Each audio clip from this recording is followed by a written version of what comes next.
جی میں غصے دے نال بیوی نہ لڑیا وا بہت زیادہ میں غصے چ آ گیا میں اپنی بیوی نو 3 دفعہ طلاق کہہ بیٹھا دسو یہ کی مسئلہ ہے طلاق ہو گئی کیوں جی بس 3 دفعہ تو کہہ دیتا ہو گئی میں کہا جدو نکاح پڑھا دے واندے قبول ہے قبول ہے قبول ہے کنی دفعہ دے 3 دفعہ میں نکاح 3 ایک ہے نکاح ایک تے جو 3 دفعہ طلاقہ 3 ہی میں کہا مولوی تیری کھتی جو بڑا فرق ہے تیری سمجھدانی بڑی اخیر ہے ایتھے قبول قبول کہہ کے نکاح ایک تے اوتھے 3 دفعہ طلاقہ 3 ہی کیسی گا ظلم کی ہوئے گا جی حلالہ ہوئے گا وہ 2 میاں بیوی گئے نا مولوی دیکھو مسئلہ پوچھنے بھئی میں طلاق دے بیٹھا مولوی کہنے لگا حلالہ ہوئے گا بڑھی کو سیانی سی بی بی انہوں نے کہا مولوی جی کدھا حلالہ ہے بی بی تیرا انہوں نے کہا طلاق ایسا اترے دیتی ہے حلالہ میرا کرنڈے ہے ایدہ کرسو گناہ کرے کوئی دے پرے کوئی ایسا اترے دا کرسو حلالہ تو میں کہا جنہیں طلاقہ دینا لے آخر میں پڑے نا حلالے کٹو طلاقہ نہیں دین گے لان اللہ المحللہ والمحللہ حلالہ کرن والا کروان والا دعا تے لانت حضرت عمر اس بندے تے زنا دی حد قائم کر دے سن جڑا حلالہ کردہ تے کروا دے سن یہ زنا ہے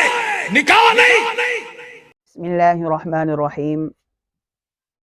الحمدللہ وکفا وسلام علی عبادہ الذین اصطفى اما بعد قال اللہ تبارک وتعالی فَإِن طَلَّقَهَا فَلَا تَحِلُّ لَهُ مِن بَعْدُ حَتَّى تَنْكِحَ زَوْجًا غَيْرَهُ اگر کوئی شوہر اپنی بیوی کو طلاق دے دے تو طلاق ہو جانے کے بعد وہ عورت جو ہے وہ اس کے لیے جائز نہیں ہے یہاں تک کہ اس کے ساتھ کوئی اور شوہر کوئی اور مرد نکاح کر لے۔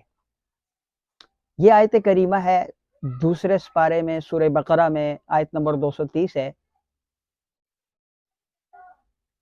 اگر کوئی شخص اپنی بیوی کو طلاق دے دیتا ہے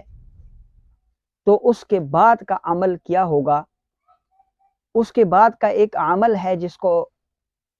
عمومی طور پر عرف عام میں حلالہ کہا جاتا ہے۔ حلالہ کس چیز کا نام ہے اور کیا چیز ہے؟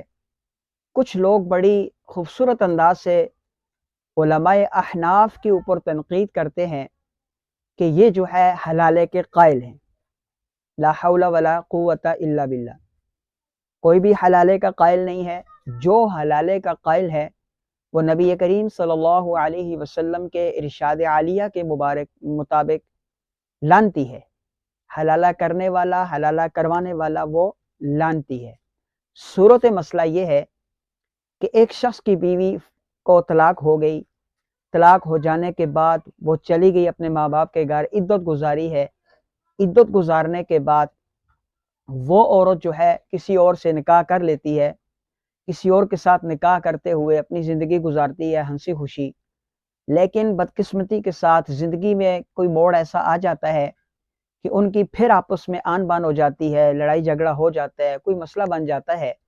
یا وہ شخص فوت ہو جاتا ہے کسی بھی طریقے سے، بیماری میں، ایکسیڈنٹ میں، یا کسی بھی انداز سے وہ فوت ہو جاتا ہے، تو اب وہ شخص جب اگر اس نے طلاق دے دی یا وہ فوت ہو گیا تو اب وہ عدت گزارے گی، اور عدت گزارنے کے بعد وہ پہلے والے شوہر کے لیے وہ عورت جو ہے وہ جائز ہو جائے گی، اس کے ساتھ اس کا نکاح جائز ہو جائے گا۔ یہاں پہ آ کر کے اگر کوئی شخص یہ کہتا ہے کہ میں نے غصے میں آ کر غلطی سے اپنی بیوی کو طلاق دے دی ہے، اب ایسا کرتے ہیں کہ کسی اور دوست کو، کسی شخص کو تیار کرتے ہیں وہ میری طلاق یافتہ بیوی کے ساتھ نکاح کر لے، مہینہ 2 مہینے 5 دن 10 دن وہ اس کو رکھے اور اس کے بعد پھر اس کو طلاق دے تاکہ میرے لیے دوبارہ وہ جائز ہو جائے۔ یہ حلالہ ہے، اور اس کو اللہ کے نبی صلی اللہ علیہ وسلم نے ملعون عمل کہا ہے اور فرمایا کہ حلالہ کرنے والے حلالہ کروانے والے دونوں لعنتی ہیں۔ لیکن جو تاثر دیا جا رہا ہے علماء احناف کے بارے میں، وہ تاثر، اس تاثر کی نہ صرف ہم مذمت کرتے ہیں بلکہ ہم اس تاثر کو، اس الزام کو، اس سوچ کو، اس زبان کو ہم پاؤں کی جوتی کی نوک پر رکھتے ہیں۔ جو لوگ یہ کہتے ہیں کہ یہ حلالے کے قائل ہیں اور حلالہ کرتے کرواتے ہیں، بات یہ ہے کہ کوئی بھی شخص اپنی بیوی کو کبھی بھی محبت میں آ کر کے طلاق نہیں دیتا. طلاق جب بھی دے گا یا تو غصے میں دے گا اور آ کر کے اس کو لڑائی جھگڑے کی صورت میں طلاق دے گا. اور پھر طلاق دینے کے دو طریقے رائج ہیں، ایک شرعی طریقہ ہے اور ایک ہم لوگوں میں جو عمومی طور پر چل رہا ہے. شرعی طریقہ تو یہ ہے کہ اگر کہیں میاں بیوی کی آپس میں نہیں لگتی، آن بان رہتی ہے، میچ نہیں ہو رہا سسٹم، اور وہ اس طرح ان کی ذہن نہیں مل رہے، تو شریعت نے طلاق کا حق شوہر کو دیا ہے، وہ دے سکتا ہے. لیکن یہ بہت برا عمل ہے، دینی نہیں چاہیے، ناپسندیدہ عمل ہے. لیکن اگر بات حد سے زیادہ بڑھ جائے اور کوئی دینا چاہے تو ایک توہر میں ایک طلاق دے، دوسرے توہر میں دوسری، اور تیسرے توہر میں تیسری طلاق دے. اور اگر ایک توہر میں ایک طلاق دے دی اور پھر رجوع نہیں کیا، تو اور ختم ہو گیا، مدت ختم ہو گئی، زمانہ ختم ہو گیا، تو وہ طلاق خود بخود ہو جائے گی. یہ تو شرعی طریقہ ہے، احسن طریقہ ہے. لیکن ایک شخص اگر بیک وقت ایک ہی زبان سے کہتا ہے میں نے تجھے 3 طلاقیں دی ہیں، اس کے اوپر اختلاف ہے، اور میں سمجھتا ہوں کوئی اختلاف نہیں ہے. بات یہ ہے کہ میں یہ کہتا ہوں، آپ سے پوچھتا ہوں یہ کتنی انگلیاں ہیں، تو آپ ایک ہی زبان میں کہتے ہیں 3 ہیں. تو اگر میں کہوں نہیں یہ 1 ہے، تو آپ مجھے کہیں گے تم پاگل ہو، یہ 3 ہے اور آپ کہہ رہے ہو 1 ہے. لیکن آپ نے 3 کیوں کہا؟ یہ انگلیاں تو 3 ہیں. اب ان تینوں کو ایک کیسے شمار کیا جائے گا؟ لہٰذا جب کوئی آدمی 3 طلاقیں اپنی بیوی کو ایک سانس میں دے، ایک وقت میں دے، ایک مجلس میں دے، وہ 3 طلاقیں ہی ہوتی ہیں، اور وہ بیوی اس کے لیے ہمیشہ ہمیشہ کے لیے جدا ہو جاتی ہے. اور اس کے اوپر ہمارے پاس متعدد قسم کے واقعات بھی موجود ہیں. ان میں سے ایک واقعہ آپ کے سامنے رکھتا ہوں کہ حضرت علی رضی اللہ تعالی عنہ کی جب شہادت واقع ہوئی، اس کے بعد حضرت حسن رضی اللہ تعالی عنہ کو خلیفہ بنایا گیا. خلیفہ بنائے جانے کے بعد جب وہ گھر آئے تو ان کی ایک بیوی تھی جن کا نام تھا عائشہ. اس عائشہ نے آ کر کے حضرت حسن رضی اللہ تعالی عنہ سے فرمایا کہ آپ کو مبارک ہو. تو حضرت حسن رضی اللہ تعالی عنہ نے جواب میں یہ فرمایا کہ تو نے مجھے خلیفہ بننے کی، خلیفہ مقرر ہونے کی مبارکباد نہیں دی، بلکہ تو نے حضرت علی کی شہادت کی خوشی میں مجھے مبارکباد دی ہے، لہٰذا میں تجھے 3 طلاقیں دیتا ہوں. اور ایک ہی مجلس میں ایک ہی سانس میں 3 طلاقیں دے دی. وہ عورت گھر چلی گئی اور اپنی عدت گزری. تو حضرت حسن رضی اللہ تعالیٰ عنہ نے بقیہ مہر کی رقم بھی اور 1000 اشرفیاں یا دینار، اس وقت کے جو سکہ رائج الوقت تھا، وہ بھیجا. تو حضرت عائشہ کی آنکھوں میں آنسو آ گئے اور وہ فرمانے لگی کہ صاحب مال اچھا تھا اس مال سے. یعنی جو ان کے دل میں امام حسن رضی اللہ تعالیٰ عنہ کی محبت تھی، الفت تھی، پیار تھا، ان کی اچھی زندگی گزر رہی تھی، تو وہ ان کو بار بار یاد آ رہی تھی. تو وہاں پر امام حسن رضی اللہ تعالیٰ عنہ نے ایک مجلس میں ایک سانس میں ان کو 3 طلاقیں دے دی. اور وہ عائشہ جو تھی ان کی بیوی زوجہ محترمہ، وہ اپنے والدین کے گھر چلی گئی، عدت گزاری، اور حضرت امام حسن نے ان کو بقیہ مہر ادا کر دیا. کہا جاتا ہے کہ جس عورت کا حلالہ کیا جاتا ہے، یہ عورت پر ظلم ہے.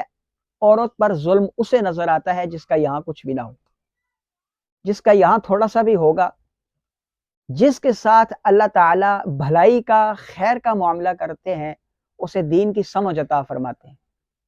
تو یہ عورت کے ساتھ زیادتی نہیں ہے، یہ مرد کو سزا ہے. سزا مرد کو کیسے ہے؟ ایک شخص ہے، اس کی بیوی کو طلاق ہو گئی، غصے میں آ کر اس نے طلاق دی ہے. طلاق دینے کے بعد اب وہ جب حلال دوسرے شوہر کے پاس جائے گی، وہ پھر اس کو طلاق دے گا، تو یہ اس کے پاس آئے گی. اس نے تو دوسرے مرد کے ساتھ نکاح کیا ہے، اور نکاح کر کے اس نے ایک باعزت طریقے سے اس کی بیوی ہونے کا شرف حاصل کیا ہے. اس سے تو کوئی شرعی طور پر اس کے اوپر کوئی یہ نہیں کہہ سکتا، تہمت نہیں لگا سکتا، الزام نہیں لگا سکتا، کوئی یہ نہیں کہہ سکتا کہ اس نے زنا کیا ہے، بلکہ نکاح کیا ہے. لوگ کہیں گے فلاں کی بیوی تھی، اب وہ بیچارے نے طلاق دے دی کسی وجہ سے، یا وہ فوت ہو گیا، تو اب یہ پھر جس کے ساتھ مرضی ہے چاہے نکاح کرے. اور اگر پہلے والے شوہر کے ساتھ کرتی ہے تو پھر باعزت طریقے سے اس کے پاس آ کے رہتی ہے. با عقل، با شعور اور صاحب عقل کوئی آدمی یہ نہیں کہہ سکتا یہ عورت کو سزا ملی ہے، بلکہ شرم اور غیرت اس مرد کو آنی چاہیے کہ جس نے ایک عورت کے ساتھ یہ زیادتی کی ہے اور یہ سزا اس مرد کو ملی ہے۔ لہٰذا یہ کہنا کہ یہ عورت کو سزا کیوں دی جا رہی ہے، عورت کے ساتھ زیادتی ہے، قطعاً ایسا نہیں ہے۔ اور یہ کہے کہ جی نکاح کے وقت 3 دفعہ کہتے ہو قبول ہے قبول ہے قبول ہے، تو طلاق کے وقت جب 3 دفعہ کہتے ہو تو نکاح کے وقت 3 دفعہ کہنے سے وہ 3 بار نکاح ایک ہی ہوتا ہے، تو طلاق کے وقت 3 بار کہنے سے طلاقیں 3 کیسے ہو جاتی ہے؟ جناب عالی، مسئلہ یہ ہے کہ جو مولوی حضرات نکاح کے وقت 3 بار پوچھتے ہیں یہ ان کے اپنی افتراء ہے، اپنا ان کا مسئلہ ہے۔ اگر کسی نے شرعی طریقہ یہی ہے کہ 1 بار پوچھ لیا جائے اور 1 ہی بار اس کو قبول کیا جائے، 3 بار تو لوگوں کا بنایا ہوا ایک طریقہ ہے، کوئی شرعی طریقہ تو ہے نہیں۔ اور جہاں تک بات ہے طلاق 3 کی، یہ 3 طلاق شریعت نے اس کو حق دیا ہے، اس لیے کہ میاں بیوی کی جو گاڑی کا پہیہ ہوتا ہے یہ بڑا نازک ہوتا ہے، اس کو شریعت باہر صورت برقرار رکھنا چاہتی ہے، باہر صورت برقرار رکھنا چاہتی ہے، شریعت کبھی نہیں چاہتی کہ ان کے درمیان میں طلاق ہو، اس لیے شریعت نے 3 طلاقوں کا حق رکھا ہے۔ 1 طلاق دے دے اور اس طلاق کی جو عدت ہوگی اس کے اندر اگر رجوع کرنا چاہے تو معاملہ ختم ہو جائے گا،